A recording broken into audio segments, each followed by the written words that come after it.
Hello folks, welcome to the Minnesota Clocks and Watches living room. I have recently acquired a very cool clock and I need to rearrange some things to make space for it. So on the right we have a Bawo and daughter clock from about 1913, real nice 6-tube chime clock that I really like. But if we go up and up and up, we can see two pieces of blue tape. And that is the height of the new guy, which is a New Haven Jeweler's Regulator No. 4 that is 122 inches tall. It's more than 10 feet tall. So we need to rearrange a little bit, and I just wanted to bring you along through the process of how do we assemble a giant Jeweler's Regulator like this. With some help, we've got the furniture moved around, and the base of the new clock is set. Here are the other components. There's the midsection and the top. And then over here we've got the movement. So for a clock that's this tall, we need to make sure that the base is level, and we also need to secure it to the wall. So I want to try to level and stabilize the base. You can see just as it's on the carpet, we're in pretty good shape there, left to right. It does weeble wobble a little bit, and part of the reason for that is rooms with carpet have a tack strip on the back which actually sticks up into the carpet. So to counteract for that, I'm going to use these shims. These I got from Time Savers. They call them Wonder Wedges. I think there's something similar that you can get on Amazon that's a toilet shim, something like that. And these are just clear plastic. There's a couple different thicknesses of these. And what's nice about these is they disappear. They're almost clear, so that it doesn't look like a wooden shim. And they also stick to each other, so you can stack them for a thicker shim if you need that. So I'm going to put a couple in the front of this to try to kind of even out the tack strip. On carpet, unfortunately, clocks do sink over time, so it's just going to be an approximation. But again, the major holding force of the clock is going to be the screw into the wall. Jeweler's regulators that can be disassembled screw together. You can see I've got pair of screws in the back of the base and corresponding holes in the bottom of the midsection. So we're going to use those to attach this. I'm going to get some help to set the middle section of the clock, and then we'll get those screws in, making sure that there's always somebody available holding the case to the wall until we have it anchored. The midsection is attached, or at least it's set in place, and we're working on attaching it. So there's two screws, one in the corner there and one in the corner here. And the way that I normally do this is I put the screw partially in and then get this next section as centered as I can, and then just kind of wiggle it around until the screw finds the existing hole. That way you're not making new holes, and the clock will hopefully end up the same way it used to be. Something got stripped in this clock, so I only have one original screw, but now that I've got the base and the midsection aligned appropriately, I'm going to tighten these up while my helper continues to hold the clock from tipping forward at me. We're now at the top of the clock, and I've marked my stud location here. Some of the time, if you have more flexibility to move the clock laterally in your particular situation, there's usually an existing hole inside the case that would be centered on it. And if you can center the clock on a stud, that's great. In my particular situation, I have a stud that is not in the center of the clock. And so instead of making more holes in the visible part of the case, I'm going to do something at the top using this piece of angled metal here. I'm going to screw this into the top of the clock where nobody will ever see it, and then into the wall, into the stud. Apologies for the lack of live action shots, but off camera we've got our angled bracket in, and it doesn't need to be ridiculously tight. It just needs to make sure that the clock can't tip away from the wall. So we're now secure. We'll now put the top molding on. All the woodwork is built. There we go. I've got a 12-foot vaulted ceiling. We're 122 inches up. This hutch is more than 8 feet tall. Looks really great. Now we'll get the works in. Here's the movement from our New Haven No. 4. This is a pinwheel regulator. These are similar. A lot of Jeweler's regulators have something like this. This one is a little different than some. A lot of them have iron boxes. This one has just gigantically thick plates. You can see the pinwheel right here, and then that's the pinwheel escapement there. And there's some extra gears on the front that you don't see in many clocks, and that's to handle the concentric second hand. I want to take this apart since I have the clock disassembled. They're really very simple clocks, so it does not take very much time to go through them. So we'll get this cleaned up before we mount it in the case. These clocks usually don't have a whole lot of wear, even though they've been running in some cases for 100+ years. They're weight driven, and the pinwheel mechanism is so efficient that's powered by such a small weight that usually these are in pretty good shape. We can see here, this is our pendulum suspension assembly. We've got our suspension spring up here. And then this is actually interesting. It has a giant pin that connects the suspension spring to our pendulum hanger. Don't love this. This is a mercury pendulum clock, and I would really like to keep the mercury in the clock. And the taper pin that they've got here is too small. I can slide it all the way through, and there's no other means of attaching this. So I'm not comfortable putting the clock back together the way that I got it. Other than that, this looks relatively as expected. Again, we've got our pinwheel, we've got the escapement, and we've got a couple gears. We can see maintaining power mechanism here. That's this second gear in the middle here. That keeps the clock running while you are winding it. And this has got some nice movement pillars.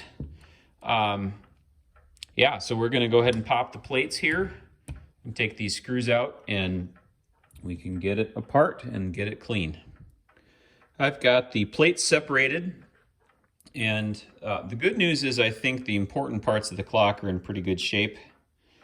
Here is our pinwheel verge. That looks like it's good shape, not a lot of wear. Our pinwheel itself, pins look pretty good. You can see tiny marks on them where they've contacted the verge, but I don't think that requires any kind of attention. This is a little bit amateur hour. This is our method of hanging the weight, but I guess there really isn't anything terribly wrong with that. So yeah, we're gonna throw it through the ultrasonic, and I'm gonna polish up the plates. I think it's worth doing a nice job on this clock. This center post is steel and is screwed into the top plate, so we'll pull that off. We'll get it clean and get it polished. We're now midway through the work on the movement. I've got the plates polished. Those are not perfect, but they look okay. Wanted to just point out a couple things that I've noticed that I've found interesting. First of all, this clock is indexed. This is apparently clock number 22 of whatever batch. And that number appears on several pieces, which is kind of cool. The other interesting thing is some of these parts are made out of a very different alloy. This is regular brass that I'm used to seeing in all the clocks I work on. This is, I can't imagine it would be all copper, but it's maybe a very high copper brass because it looks red, it looks copper colored. A couple other notes that while we're here, first of all, I hesitate to criticize other people's work unduly, but please don't scratch your name into the clock movement plate. Leave a note, use pencil in the case, don't do that.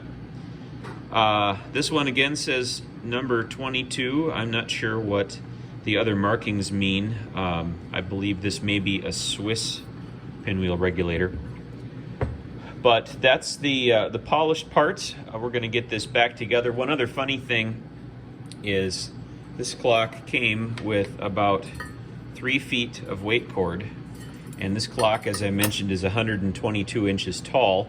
So that seems like it might not be quite enough. So I have another spool. We'll go ahead and replace that with however much fits evenly on the drum here. We're nearing the end here. I've got the movement polished and reassembled. I ended up putting in 2 bushings, one of them right here in this arm, And then also in this shaft that runs through the movement that transfers the power from inside to the front of the plate. That was just a little loose. That polishing I had to do to get the scratches out just made it looser than I was comfortable with. So we solved that. We replaced the weight cord. The one that was on it was way too short. I imagine the clock would only run for 3 or so days on the weight that it had. So that's all fixed. I've put some power on maintaining power here, and the escapement is advancing. So I think power looks pretty good here. So we're about ready to throw the dial back on here. There's one piece left that I need to do, and that is the pendulum hanger. The pendulum hanger mounts on top of the movement. Here it is. Goes like this. This clock was missing some of the screws. The screws that it uses are these number 256 screws, and unfortunately I don't have any of those, and that was even smaller than my thread pitch gauge went, so I had to use a micro tap to compare. But I think we're going to go ahead and reassemble anyway. It's been fine for a long time the way that it was. It actually looks like, if you look at the top of the case here, this one hole has been enlarged, and that might be for this rogue third screw that I think came in the clock. So I'll give this a little bit more thought to see if it looks like we can crank that in, put a good one in the back here and a good one in the front, which will cover the cantilevered leverage, and as long as I think we're locked into the two plates, we'll be all right. Anyway, this is a Mercury pendulum clock, and because of that, I want to take some precautions to make sure that the mercury stays in the pendulum and not on the floor. And so I want to really carefully evaluate the whole path of what's supporting the mercury. That includes the movement brackets in the case, that includes the movement frame itself, our pendulum bracket, and also our suspension spring. This suspension spring may have been custom made. It's possible it's a factory job, but I think it was probably custom made by somebody. And these do occasionally break. And so while I've got the clock apart, I'm going to inspect this. I don't see any stress cracks.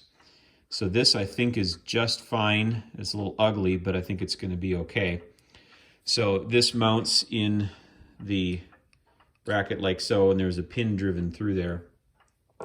And then the pendulum leader attaches to the bottom here, but what made this connect was just a large taper pin, but it wasn't large enough, and so this can just slide all the way through, and this is bad. I want this thing to be locked in place. So I need to come up with something here. I think I'm going to just turn a little piece of brass that will just press fit in here a little bit, and that will then lock this together so that it isn't going to go anywhere. This little saddle here may not have been original either. It's really kind of an archaeological expedition when you dig into a clock that's 150 years old to figure out what happened. And again, that rather interesting piece of this clock is the high copper content in the brass, so that's really interesting to me. We've also got our pendulum beat adjuster all the way over to one side, so I'm going to take the time and we'll set this into the middle position, and then we'll correct for that by adjusting the position of our verge here. So a few details. I'm going to do that off camera because I don't want this to turn into a 17-hour video, but then I think we're pretty much ready to put it back in the clock. The movement is now mounted in the case. You can see how the main pendulum rod attaches to the leader that we looked at. There's this set screw. Often they're not like a thumb screw as this one is. They're just a regular flat-headed screw, but that is the typical way that they attach. You can see here is the pendulum frame. I don't have any of the mercury vials in yet. We'll get there soon, but I wanted to verify that everything mechanically is happy and that the clock is running acceptably. Seems like it's good. One other note, I commented on the way that the weight cord was attached to the movement pillar. And I got thinking about that after I worked on the clock. Every pinwheel regulator that I own and have worked on has just a direct drop weight. Does not have the compound weight where there's a pulley on top of the weight. And I did some research looking up other pictures of this new Haven Regulator number 4 online, and that does indeed seem to be the case for this clock. So I believe I have returned it to its original condition by getting rid of that pulley and just doing a dead hang. The weight that was on the clock was very heavy. It was about 13 pounds.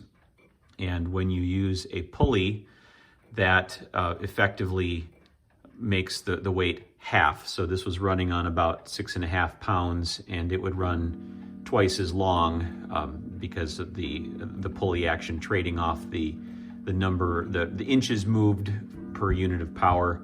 So I've had a weight this is about 9 pounds. If my hypothesis is correct and this runs the right amount of time, I'm going to probably order a 7-ish pound weight, which should just put a little bit less strain on the time train. But I believe this is actually the way that the clock was supposed to operate. So this is basically the end of the mechanical part of this. I do want to talk about mercury handling, and so I think that is worthy of a video itself. So I'm going to finish this video up and we'll do our next video on the mercury. Thanks for watching.